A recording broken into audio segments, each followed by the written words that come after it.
The only difference between me and you, Tyler, is that I believe in one less God than you. So I'm going to stop you real quick because I just happened to notice that Tyler has a commentary. It says So atheism is false. That's really interesting. I think he's a little misunderstanding what atheism is, because Yeah, it's a lack of belief, which right. by nature can't be false. I can believe or not believe it, whatever. But okay, Yeah. let's hit Tyler's question a little bit, though, in terms of it's going to be kind of hard because we don't exactly know where he's going. We both know where he's probably going with that. I think Tyler, I think what I can say is, to say that atheism is false, I think I understand where you're going with it. I think you want to say, in your opinion, atheism is inappropriate. Mm-hmm. And there's a big difference between inappropriate and being false. Now, like Mike was saying, atheism is simply not believing in the divine at all. Right. And the only difference, and I'm just gonna guess, and correct me if I'm wrong, and I can't see chat, so I won't know. Maybe Mike will be able to let me know. But I'm gonna guess that you're Christian. And the reason that I'm gonna guess that you're Christian is because this is being broadcast here mainly in the United States. It's being broadcast in English. And we're not in India, right? Right. So if we were in India, we'd probably be talking about Hindu and the Hindu gods. So I'm going to take the guess and imagine that you're probably Christian. The only difference between me and you, Tyler, is that I believe in one less God than you. You don't believe in Thor or Buddha or Zoroaster, or, I mean, the list goes on. Yeah, Zeus. Ra, There's millions of them. I just believe in one less. There's absolutely no evidence that I can find that points to there being any kind of divinity at all. Mm-hmm. This world is so incredible with what we already know about it. We don't have to base our morals, we don't have to base our perception of the world on ancient scriptures, on ancient texts that were written by people who were around in the Bronze Age, who literally did not know where the sun went at night. Yeah. I mean, come on. I know. In as we mentioned earlier, and thank you, Tyler. And we're, I'm always insisting when we do these that we are polite and we're civil, even if sometimes the questions are not, because as we mentioned at the top of this conversation, we're not here to bash you. If you're a believer, and I'm one of those atheists that's, if you believe in what you believe, knock yourself out. I might have problems with what you believe. I don't have a problem with that you believe it, if that makes any sense. And some people can't see a distinction, but in my head, in my heart, there is a distinction. If it makes you happy and you believe it and it solves problems in your life, so be it. The problem becomes when you then try to push that upon me. And that's when we have a little bit of an issue, and we're going to, depending on how involved you are or your religion or your group is with laws that can be placed on me, then we have a little bit of problem with that.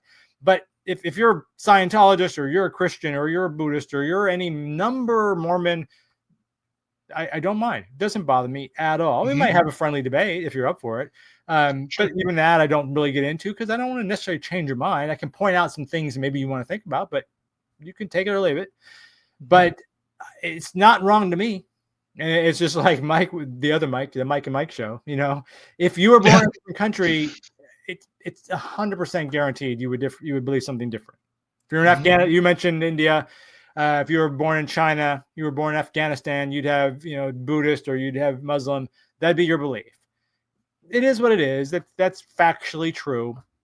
You might argue with that, Tyler, but that's not the case. But again, Tyler, I do appreciate your question. I really do. I enjoy talking with people. So please, if you have another question, long as you stay civil, we'll be happy to address those. Yeah. Something that was I like to read anything by Christopher Hitchens or Daniel Dennett, any of the Four Horsemen, Yeah. Yeah. And Christopher Hitchens said it very, very well. And he said, if you want religion, if you want those, if that's your favorite toy, then you go and you play with that toy all you want, and I am not going to prevent you from doing that. In fact, if anyone prevents you from doing that, I'm going to stand up for you. Yeah.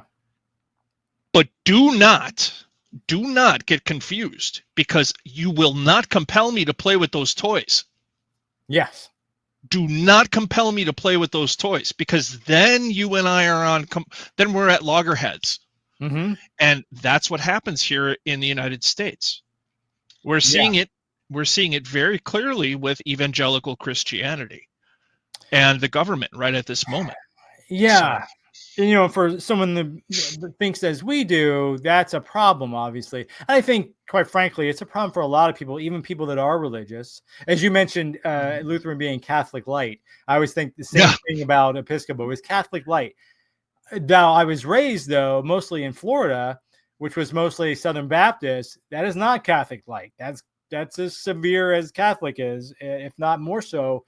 And I would imagine my friends and family, many of them would see absolutely no problem with an official religion, with our politicians saying this is exactly what we are going to do as a country, as a law, as a overriding system, which is interesting because that's, of course, what we would dislike about Afghanistan or Pakistan or everything else, But as long as it's their religion, then it's okay. And that's what they want. And how many Christians do we have here?